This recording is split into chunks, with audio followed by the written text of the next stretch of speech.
Okay. Hello everyone. We are just about to start and hopefully people will be coming in. Welcome everyone. Great, I can see some participants coming in. Hello, greetings from the lovely University of Stirling campus where I am tonight. But of course, you will be coming from all over. Our speakers are coming from all over. We're absolutely delighted that you could join us for the second event in our Media of Mediumship project tonight. This is a screening of Séance, A View Through, oh hello, we've got some chats coming in, that's great. A View Through the Veil. And this is a film and an event that's been produced by our AHRC funded the Media of Mediumship project, which is led by myself here at the University of Stirling in collaboration with Dr. Ephraim Sarah Schreier at the Science Museum Group and Senate House Library. Now, as some of you may know, if you've been following the project or come to our previous event, or if you don't, the goal of our project here is really to examine the relationship between science, technology, and occultism and spiritualism in modern Britain. Modern Britain is a period we take roughly from about the mid-19th century to present. And really, we're trying to look at those relationships through the collections of the Science Museum Group and Senate House Library. We've got a lot of activities which are just really about to go into sort of overdrive now that the Halloween season is upon us.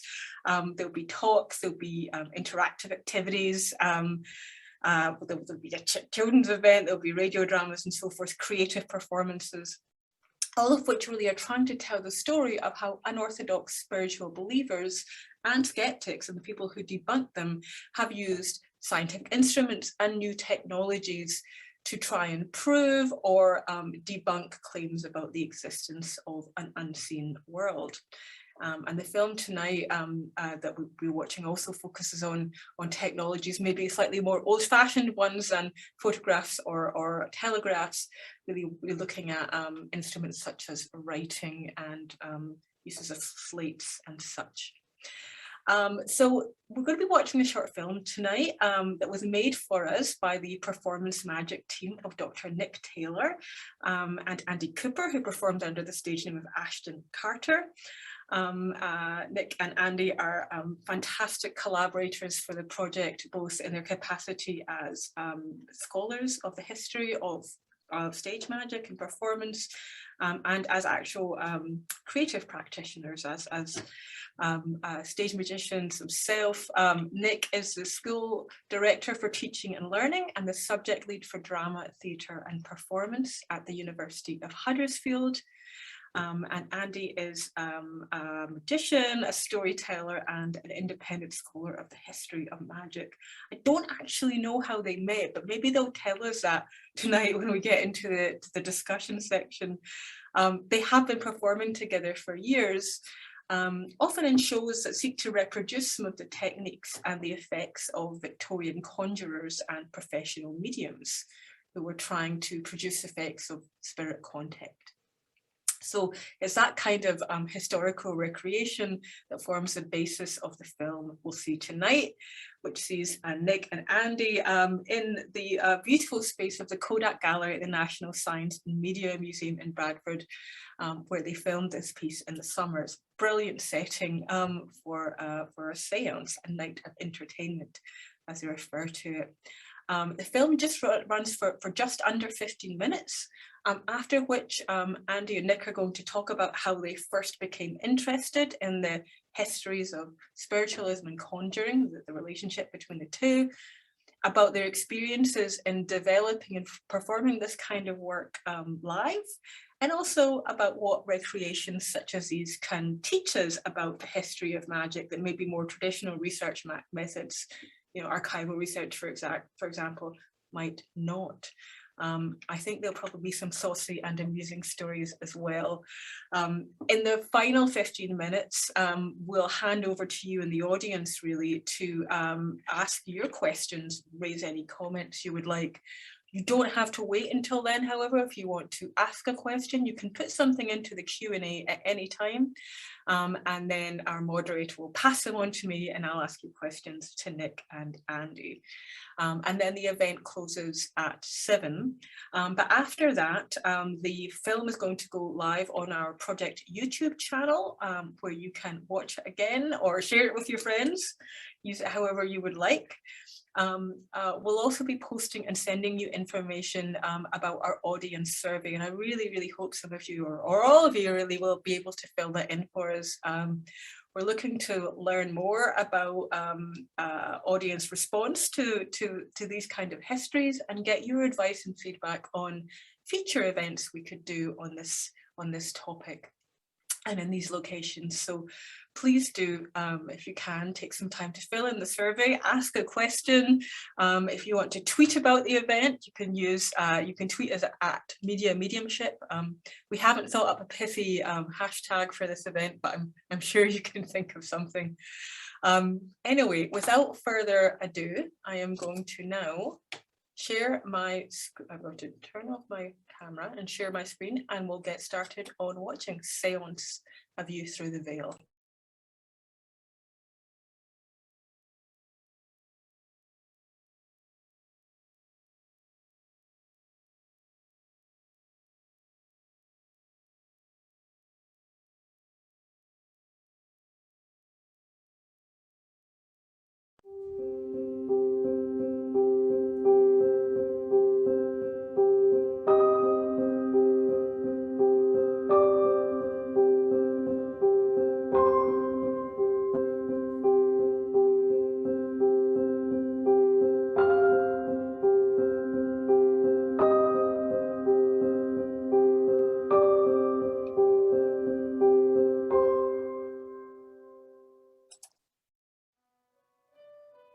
Welcome to our recreation of the parlour séance.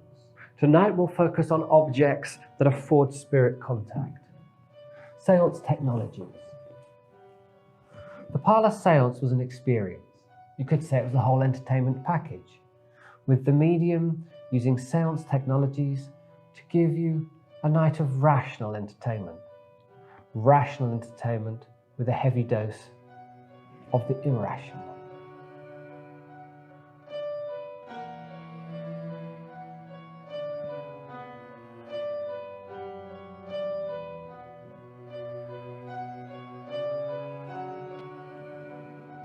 Welcome to what I hope will be a very interesting set of experiments, where I hope to show that spirits and ghosts exist.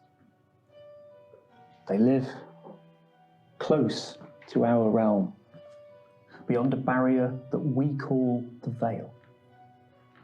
This evening we will thin the veil and invite the spirits to come among us and show us that they exist. There's nothing to be worried about. Any risk I will take personally. You are all safe. So, if we begin by placing our hands. Deep breath in. Deep breath out. And I call to the spirits that are passing through this place. Come and meet my friends. Come and show them that you exist. Thin the veil, come into the room and join with us for a few moments. They are here. The first experiment we'll do uses one of the oldest tools that we have. The pendulum is a simple technology to demonstrate, able to answer yes and no questions. Pendulums got very complicated as we moved through the history of mediumship. Some put in jars, sealed in bottles, or part of more complex apparatus, all appearing to contact spirits. Now holding your pendulum with your thumb and forefinger, and just let the spirits come and brush past and move your pendulum. Come, spirits! Move my friends' pendulums, move them backwards and forwards, round and round. That's it. Bigger and bigger, bigger and bigger. When your pendulum begins to move, Don't worry, don't be afraid, don't try and stop it moving.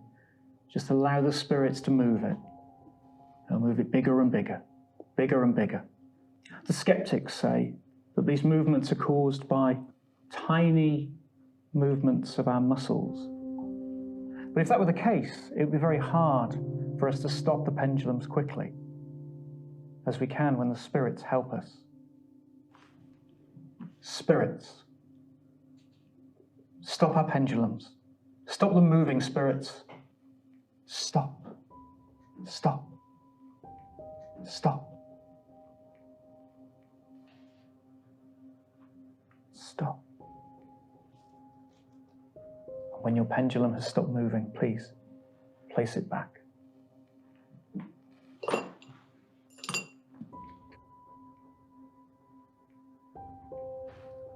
Slates are an interesting technology to demonstrate, seen here in its simplest form. Not so well known today, but commonplace in the 19th century.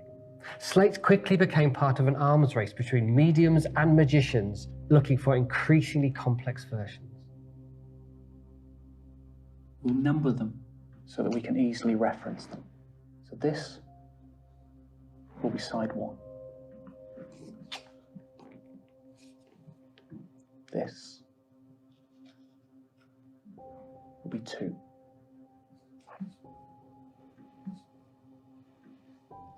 Side 3.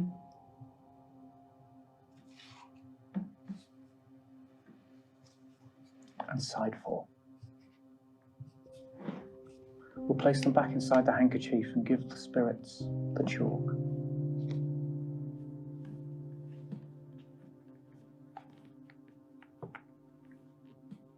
Please, take your hands gently onto the handkerchief. You may feel the spirits working. Spirits is the one amongst you who has a message. Is there a spirit with wisdom to share?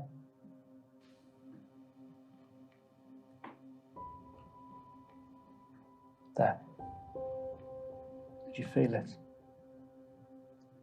Take our hands away.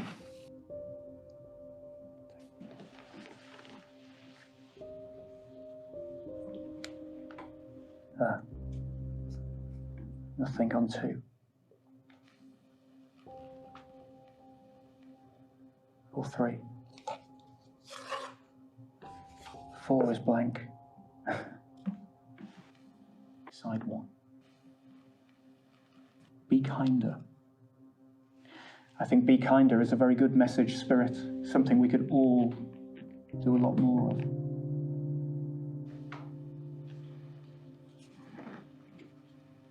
Thank you, spirits.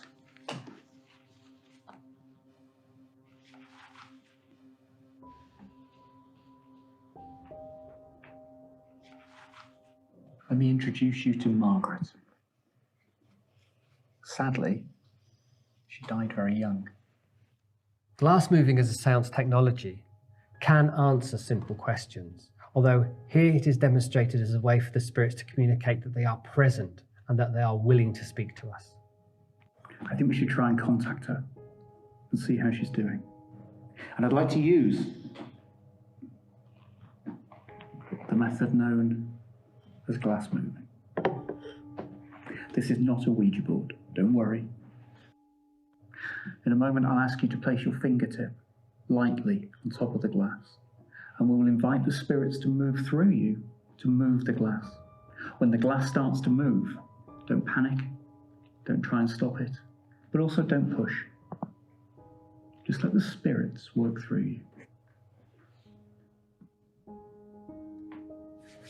Rub our hands together, warm them up a little, give them a little shake, and very lightly place your finger on the glass. As I ask the spirits in the room that are with us to work through my friends and move the glass.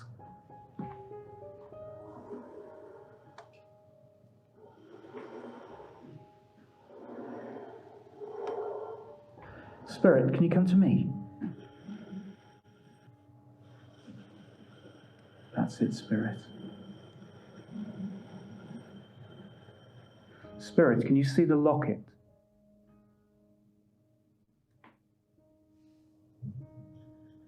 It's your locket. Can you move towards it?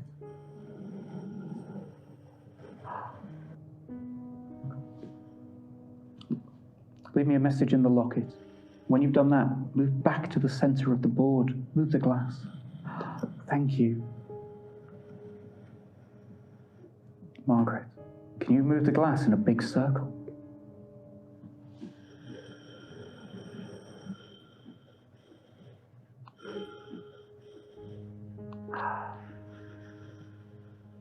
Thank you, Margaret.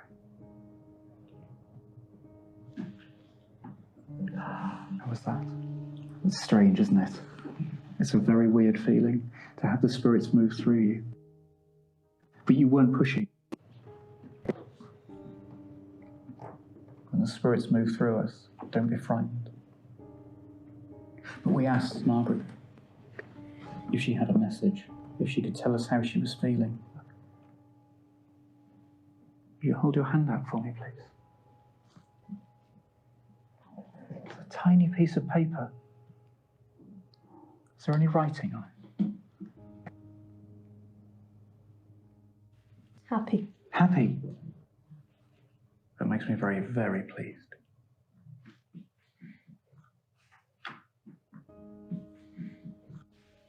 So far, the spirits have moved our pendulums. They've written on our slates, and they've moved our glass. I think it's time we attempted two-way communication. And we'll do it with this glass. In a moment, I will invite the spirits to speak to us. I'll make sure that they're happy. And if everything is fine, I will give the opportunity to ask a question of the spirit. Simple objects like the glass can be used as a seance technology by the medium. Mimicking the wrappings of the Fox sisters, the glass can answer yes, no, and I can't answer that questions, leading to some quite complex conversations. So if we're ready, deep breath in and out. Please, 1 ring for yes, 2 for no, 3 for I cannot answer that question. Spirits in the room. Is there one amongst you who feels strong enough to give us a sign? Give us a sign that you're happy to communicate with us. Come, spirits, there must be one amongst you.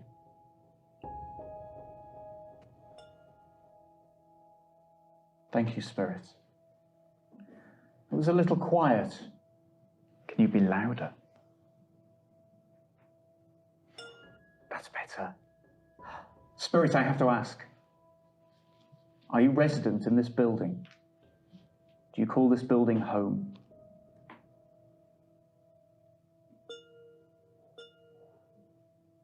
No.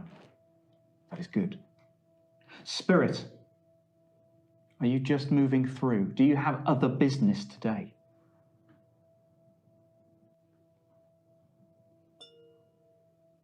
Yes.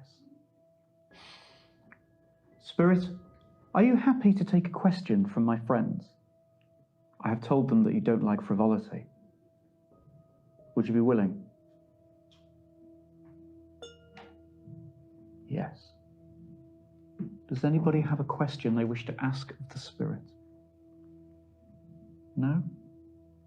Spirits, we have no questions to ask.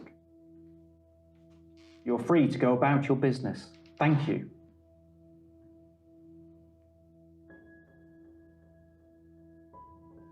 To the rest of the spirits in the room, thank you for joining us. Please, leave, go about your business. Leave. Are there any spirits remaining in this room? If there are, I command you to give me a sign. Are there any spirits remaining?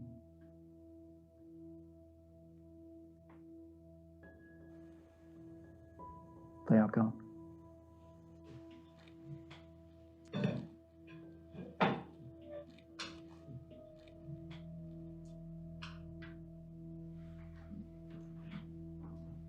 And that concludes our brief journey beyond the veil. I hope you found it interesting and wonderful. And I hope you haven't been too scared. So please, don't have nightmares. And thank you. As the evening came to a close, the medium would thank the spirits, the parlour doors were open, and the participants would head off into the foggy Victorian night.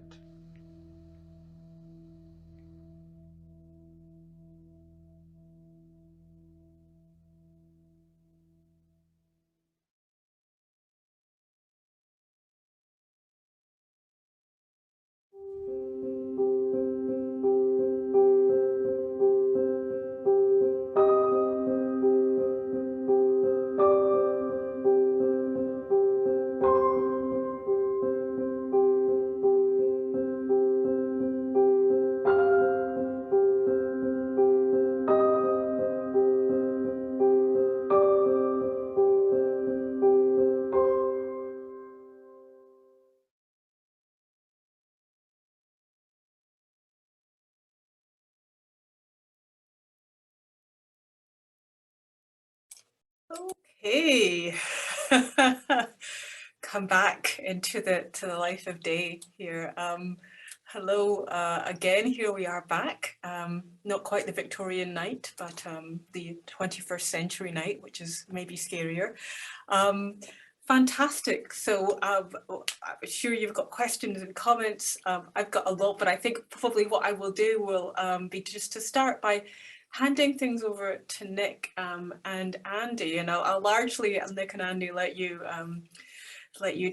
tell us what you want to talk about. But really, I think just first of all, I'd love to hear first how you started, both of you came to doing magic, and then specifically from that broader interest to doing this kind of seance performance or work. Do you want to? Yeah, sure. Shall I kick off? Yeah, the film that we've just seen actually is a kind of it's a distillation of and Ashton and I's longer show, Séance, it's titled exactly the same, Séance, A View from the Veil, and where it discusses questions surrounding the relationship between seance technology and the use of seance technologies by magicians, specifically fraudulent mediums. I mean, that's the area we're interested in. We're both performance magicians. And when the opportunity came to make this film, we discussed how we would try to capture this piece.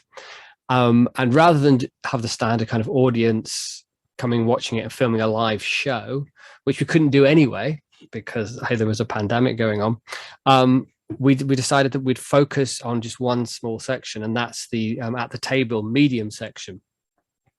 And which was an interesting section for us to decide to focus on, because Andy and I work very differently, and Andy is improviser extreme, and also that table section is all works as an improvised piece. It's completely unscripted. We have to work against what's happening for various reasons to do with responsive audience, and so we got still films involved, and credit to David Crowley and his team and his editing team. They managed to put the film together. So what you saw there was an improvised show, and it was the first time the sitters had experienced that show. We decided not to rehearse it, so most of the reaction shots were from the first time round. Of course, we had to repeated it over 2 days to get everything we needed. And there's some interesting things that happened during those 2 days. But what we actually brought together in the edit, I think what David has done is kind of seamlessly stuck it together and captured, I think, really well the essence of that sequence in the show. And as I said, it's part of this kind of journey that Ashton and myself have been on in our collaborations. And I'll let Ashton come in now and just talk about his background and how we met. Yeah, thanks, Nick. So I'm a full-time magician, storyteller. I'm currently the only wizard in residence in the UK, which is the best job title ever. My mum is so proud. And I came to magic very late in my life. A lot of magicians will say that they started when they were 10, they got a magic set. I came to magic in my late 30s. And I came through the circus arts, through live action role-playing events. And I always had a love of horror and the weird and the strange.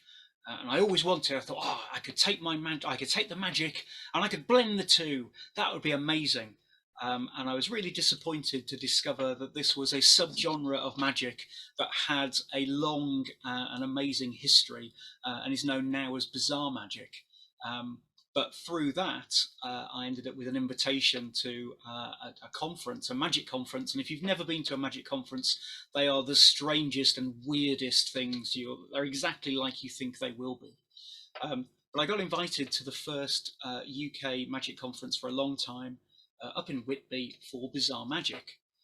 And on the first night, not knowing many people there, I spied a very young Nick Taylor at the bar. We got chatting, and over the course of the weekend, lots of drinks, lots of conversation. It was really obvious that our ideas and thoughts really meshed together.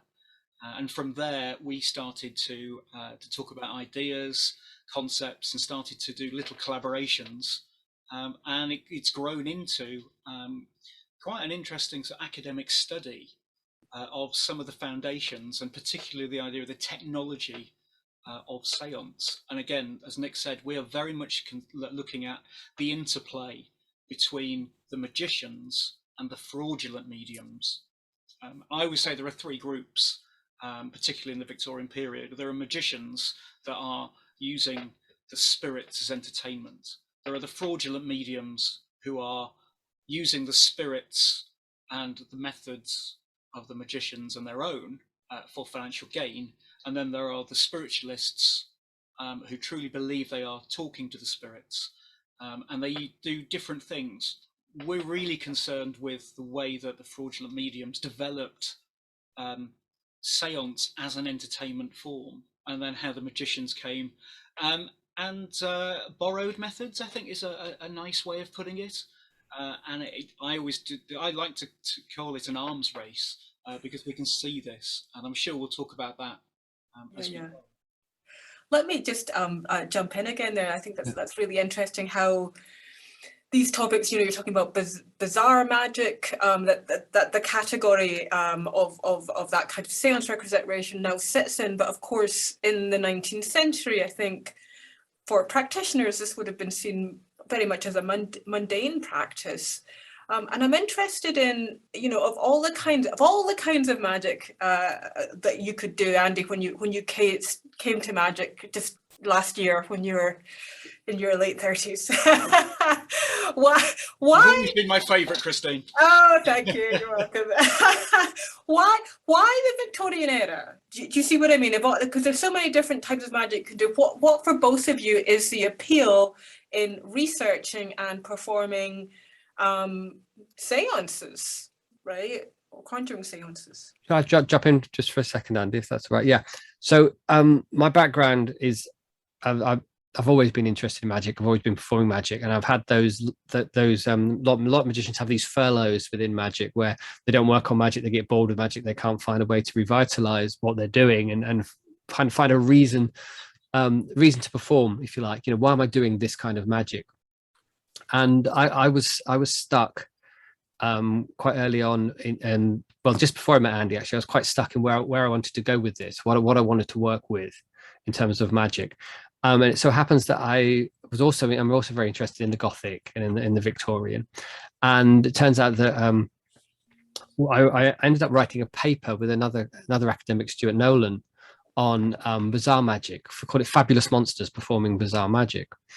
And I knew nothing about bizarre magic before that paper. I wasn't a bizarre performer. It just looked really interesting. And so I started investigating that, and immediately it chimed with me, and I thought it was absolutely fascinating work. and then I thought, with my academic head on, I'll go to this. I'll be interested in communities of practice in magic. That would be a very interesting thing to research. And so I end up going to Doomsday, and being turned to the dark side by the attendants of Doomsday, and pretty much working solely now in Bazaar and Victorian spiritualism. But mine is linked very much to the Gothic. I mean, my first work with Séance and how I got performing Séance was, I was very, very interested in the structure of the story of the Séance, the building blocks that take the journey that an audience will take through a Séance. And the only way I could really start investigating that was actually performing it. And once you start performing it, there are several directions you can find yourself going in sort of this kind of practice and research project. We can start with the building blocks. We can start with the storytelling. We can start with what you saw there, which is kind of, there's lots of idiomotor response within the audience, where you're taking the audience through. Equally, you can start working on other areas, props, the arms race, as we call it, you know, the secrets, the development of the secrets, and that's where Andy's magic background it comes in as well, because he's a great builder and a great thinker in terms of procedure, and so that's how I joined the dark side, I think. One of the big draws to me is I've always loved magic, but there's that element of magic performance that frustrates me, and that is the magician who comes up to you and does magic at you. Almost, it's like you know, they're doing magic almost despite of the fact that you're there. You know, pick a card, that's your card, look at the card, it's over here, it's up here, oh, it's on your head, oh, and they you know, we've all seen them, and they treat their audiences sometimes terribly. What I found with the move around Bazaar is that I can come at it from a story point of view, and I can try and hide the magic within the story, so that what happens is almost accepted. You know, when we read a fairy story, you know, we accept that the good fairy can turn Cinderella's pumpkin into a coach, and it's kind of accepted, and we can do that within storytelling and Bazaar magic. But within Séance, it's almost expected that you will bring the spirits in. You know, you don't go to an evening of Séance and not expect the spirits. I don't think some of the, you know, the great mediums out there would ever put on a big show in a theatre and for 90 minutes not have an answer. And it's a wonderful setting. And you can tell so many stories within it.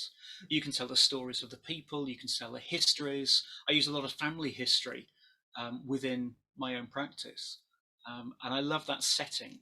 And also, you know, the Victorian period, it's got this mystery. It's very removed from us at the moment.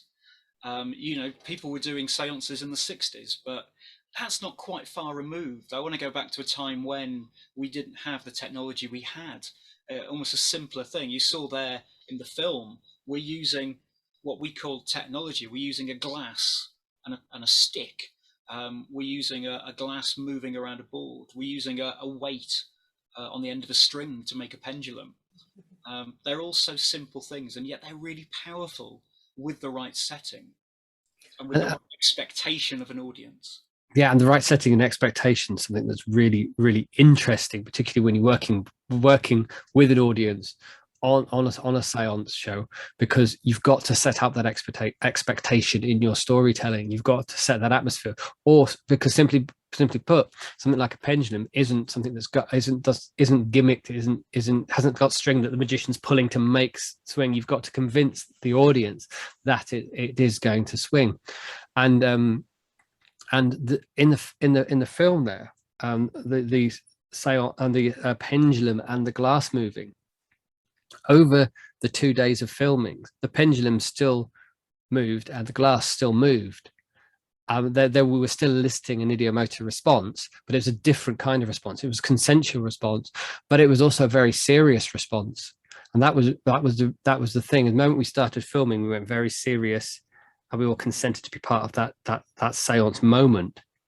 And being able to, I find it absolutely fascinating that you can shape an audience that way. You can tell stories to an audience and then shape their response through this kind of thing.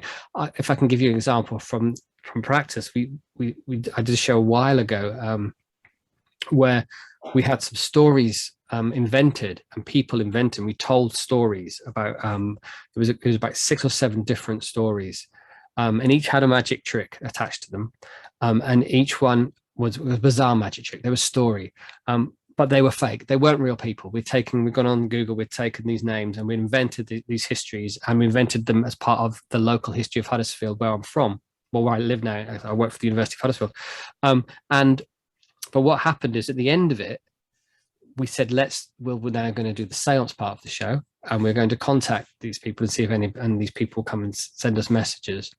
And as part of that pendulum response, these people were answering our questions. The audience believed these people were answering the questions, even though we knew they were fake. We knew these people didn't exist. These people were coming through to the audience members. And of course, at the end, we discussed this and we explained that this is the technologies of the seance and how we did this, because I think it's important to do that, because we're not interested in the audience going away believing that we're spiritualists. We're not interested in that. We're interested in the performance of that, the performance magic within that. Great. I'm glad you're talking about audience response there, because that was something I really wanted to bring up. And I think with a show like this, I imagine that you court and encounter very different kinds of response. Obviously, you're doing this as a performance. You're using conjuring techniques. You're not claiming to be spirit mediums, but neither is this show one that sort of actively attacks or debunks spiritualism in the way that some 19th century mediums would, or even like something like Penn and Teller, right, where they'd be like, oh, this is how it's done. To what extent, I guess, if any, do you as magicians have a responsibility to explain how you do this work?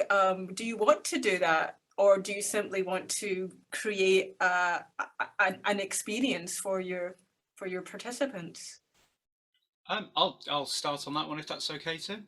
I think we certainly have a responsibility to approach the subject matter in a respectful and ethical way.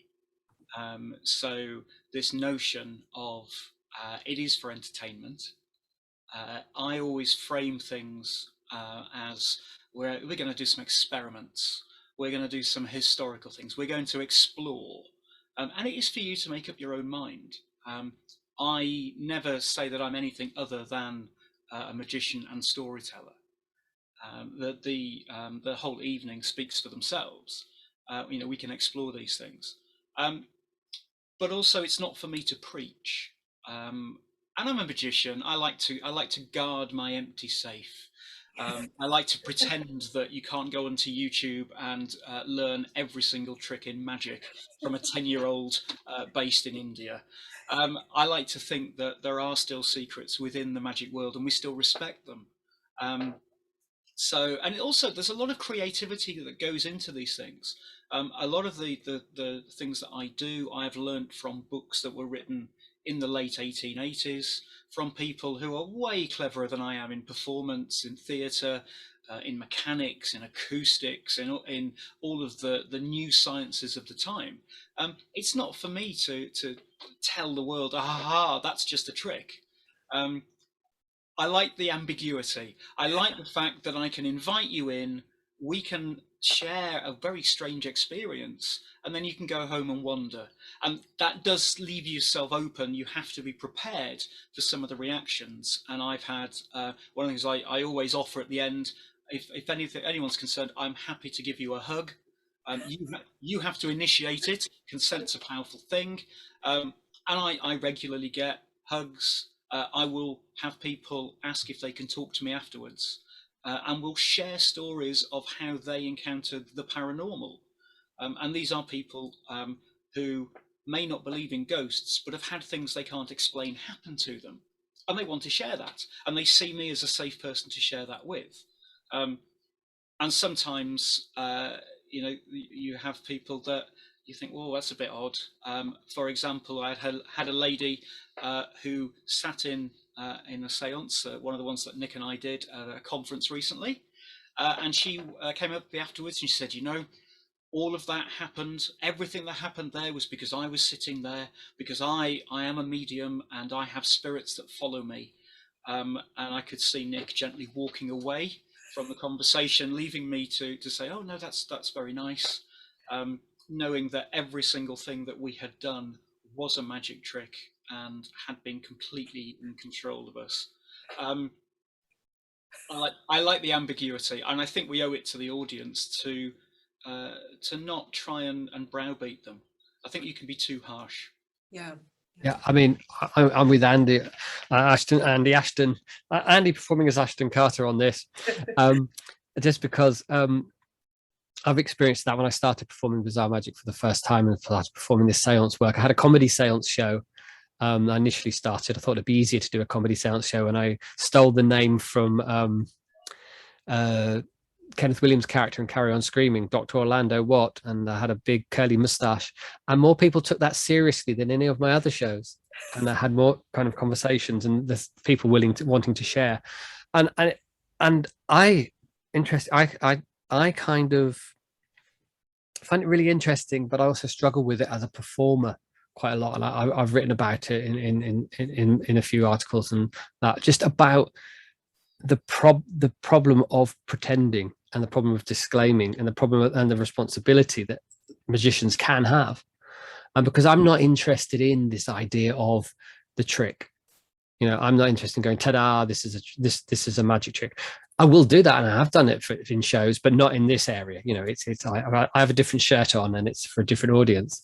But this work is very much focused on that ambiguity that Ashton talked about. This idea that I'd like to elicit wonder within the audience. Equally, I don't want to preach. I don't want to say it's not real, in the same way as after we went to going to see a Marvel film with my son, a 10-year-old son, and he's telling me all about it and how awesome Iron Man is or whatever. I don't want to say, actually, it's not real. You know, I don't think it's a nice thing to do. And so I keep that ambiguity, but all that is I frame myself as a magician, as a performance magician, and all my work is performance magic. And then after that, the audience can make up their own minds. And this show itself is framed. We talk about performance magic. We talk about the arms race of magicians. We talk about the different technologies employed. And equally, some audience members will come away commenting, as Ashton said, saying that they brought the spirits in for that show. Fantastic. I think very quickly on that. I in my role as wizard in residence, I work a lot with children, and whilst I'm happy for parents to bring their children to my seance shows, some people think it's not ideal. But I often use the same techniques that I use for spirit contact to prove that fairies exist. And there is a wonderful thing. I regularly have 8-year-old girls turn around, punch the arm of their brother, and say, "See, I told you fairies exist." And it's just a simple reframing takes it from a spirit existing to a fairy existing. And I just think that's the power of it. It's wonderful. Yeah, and I think we don't, when I say we'd say how it's done, I think I'm talking more about non-exposure, talking more about, we say we are performance magicians, that we're framing this. We're not spiritualists, we're not mediums. What we're doing here is recreating, using performance magic techniques, a Victorian seance. Last thing we want to do is say, oh, by the way, there's a secret drawer here, you know, and at the end go, nah, you fooled you, you know. By the way, no secret drawers were involved in this, or were they? But that's the last, you know, that's the last thing we want to do. It's the last thing we want is that experience. And I guess some people might have had it. I certainly had it, where your uncle's just got been to London, they've just bought a trick, because you couldn't see them on the internet them days, and they show it and they make the handkerchief disappear, and you go, that's amazing, wow, I could do magic. And then you'd have another beer and he'd go take you on side and go, look, this is how I do it, and you just go, oh, magic doesn't exist anymore. It happened to me, but then again I started performing it. But it's that thing, you don't want to take it to that, you don't want, it's a fine line, and I still think about it a lot today, particularly in my role, because I'm also I lecture in drama, theatre and performance, and so unlike Ashton, who can go around being the wizard and being as magical as he wants to, I can't do this stuff and start pulling spirits out in the middle of a lecture on Brecht or something. I think ethically that'd be very problematic. I now call upon the spirit of Brecht to tell you what he really thought. Fantastic. We've got lots of questions coming in from the audience here, which is fantastic. I want to I will start asking some of them, but just very quickly before we go to those, we've talked about ways of framing this within performance tradition, within bizarre magic, all of those contexts. But just finally, how do we frame this within the history of science? So obviously, one thing you did in this project is you literally took the Séance to the Science Museum. How do you think that this kind of performance or research adds a new context for the history of science? Well, I think one of the things to look at is the way that science and magicians particularly, and the fraudulent mediums work together. Because when you start researching the methods and the technologies, so the props that are being used, particularly in the mid to late Victorian period, you see magicians and fraudulent mediums using the cutting edge science of the time. They are using all of the really new things that are coming out. As soon as magnetism starts to be quantified, you see people using magnets for all sorts of things. As soon as electricity starts to be understood, you see magicians using it, and they're using these technologies before the average person. Remember, we didn't have the internet in 1860. To find information out, you had to read the newspapers. They didn't have a lot of popular science. You had to go to lectures. So a magician rocks up at your local theatre and displays the latest technology. This is the cutting edge of science. We've got records of performers, I think it was Anna Eva Fay, using the telephone before telephones were a popular thing. We've got people that have learnt about physics. Lulu Hurst, the Georgia Wonder, learnt about physics, learnt about levers, and at the age of 16 would challenge any man in a theatre to a test of strength, and she always won. She's using these knowledges. We see it with optics. A lot of the early practitioners of photography also were magicians. Chemistry, as things develop in chemistry, they start being used by the fraudulent mediums. They start being used by the magicians. The fraudulent mediums had a really great line in luminous paint and the use of radium. Dangerous as these things are, it's absolutely the cutting edge. And this arms race is fabulous. And you see it because to get people to come to you night after night, you've got to be bigger and better than someone else. And if that means you can rig up a Pepper's ghost, which you can now do because we can make big sheets of glass. You can make a sound appear somewhere because you've got a loudspeaker and a microphone. This is phenomenal, and it drives that growth, and it still happens today. Magicians, particularly, are still some of the early adopters of new technology. Fantastic. And magicians are great inventors as well. I mean, so magicians are often scientists and mathematicians.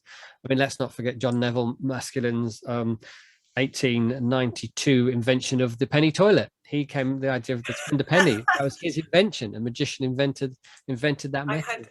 I had no idea that you know, spiritualism and toilets together at last. At last. Look, fantastic. I would love. We've got lots of audience questions coming in, so I'm going to start to ask some of them now. We'll start. One audience member asks whether you were tempted to start with a song. Victorian seances often started with a hymn. Do you ever do that in your performance? Or is there any singing involved? If you'd ever heard me sing, I would have scared the ghost away. I refer the honourable gentleman to Nick Taylor's answer. Yes, yes. My singing is terrible. But I think the framing for the work isn't about that. Isn't about that kind of calling upon the spirits, because the framing of the work is a kind of informant, it's kind of illustrated lecture for performance. That wouldn't really fit into the little vignettes that we present. Fantastic. Okay, so no songs from either of you in the show. But another question, this has come up a little bit so far. You've been talking about your own relationship to this material, and we have an audience member asking if either of you believe in the existence of the paranormal, and I'm going to combine another question with this because they're similar. Do you believe in the paranormal? Have you ever experienced something that you cannot explain after a performance? Well, the answer to that one is yes, and during a performance, and you learn very quickly as a bizarre performer to just go with things if they happen. Yeah, I've had things like I didn't expect to happen. So I've had objects move a little bit when they shouldn't have done. I've had electronics fail constantly, so I don't use them anymore. I used to use some music, but I don't, because it just never works. So yeah, do I believe? I really want to. I really want to believe that there's more out there. Have I seen enough evidence? I like to think I'm a very open-minded skeptic. Yeah. So I think I know what I'm looking for, and I haven't found it yet. But one of these days, and that would be joyous. That really would be a joyous moment to know that, you know, when we pass on, we can continue to grow, we can continue to communicate, we can communicate, you know, continue to learn, which I think is fantastic. I agree with Andy. Andy's just answered that perfectly. That is, that's exactly how I feel. I want to believe, to steal the X-Files. Yes. Famous line. Perhaps a little bit. I'm thinking of well, I don't know, Harry Houdini is appropriate here as someone who was a debunker, but also we know from his writings wanted to believe, but just never found that had happened. I think the problem with Houdini there was that he was constantly contacted by clearly fraudulent mediums looking to make money and make their name.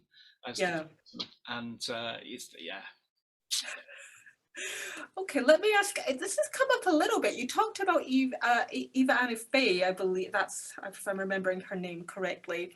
And we've got a question coming in based on your historical research on seance performance, seance techniques.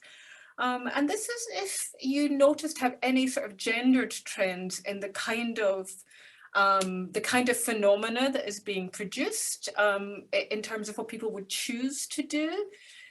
Were there special techniques that only women would do or only men would do? Has that emerged as a dimension of your research? Can I go with this one, Nick? Yeah, although I'll just come in that skirts are very handy for hiding things. That's true. Yeah, and you can hide an amazing amount of paraphernalia in a big updo, as they say. Yeah. But I think the gendered look during the Victorian period, particularly, it was very much skewed to lady practitioners. It's a lot easier to find information about lady practitioners than it is about finding male practitioners. And there are a lot of people plying their trade around particularly the UK and North America. But there are a lot of techniques that the ladies came up with that the gentlemen just wouldn't be able to do. And I'll leave that there. And you know, particularly in production of ectoplasm and things like this. Yeah. But definitely there are things that the amount of innovation that went into creating an evening of almost genteel entertainment was huge. But yeah, I think there are definitely gendered effects. Should I call them techniques? But yeah, I mean but people were using what they had. Yeah. It still is one of the few legitimate ways a lady could earn money as a widow in the late Victorian period. Yeah. You know, you could be very well respected for being a medium. Yeah. There's also, I think there's a body of interesting work, which is one of those things that I put on one side and it's on a post-it note somewhere. Look into this. Was when we look at the history of mentalism, mental magic, that you can kind of trace alongside and against spiritualism performance, but it can kind of continues into the performance sphere. Some of the first references to mentalists in certainly the texts I found are female mentalists, who are using that spiritualist background but as performance magicians. And so there's a really interesting, but I haven't done that work. I've just got the copy. I've got the stage copy, and it's something to look into, I think, because it's fascinating that as this form evolves, as this mentalism form evolves, we see women performing it on stage. Yeah. And that's sort of just for audience members who don't know mentalism. It's like psychometry. It's sort of mind reading where you would guess words, or it's what Brown does. Sorry. It's what Darren Brown does. It's what Darren Brown does. It's that kind of thing. Reading. I knew he would come up at some point. Okay, but another mind reading. Yes, basically. Mind reading. Can you read my mind? Can we read your mind? I can read this question from our audience member. When you're inventing a new piece, a new performance, how important is secrecy to you? Do you sort of work very hard to make sure that no one knows what you're doing, or do you share this? Do you share your sources if you're looking at 19th century manuals, for example? How do you do it?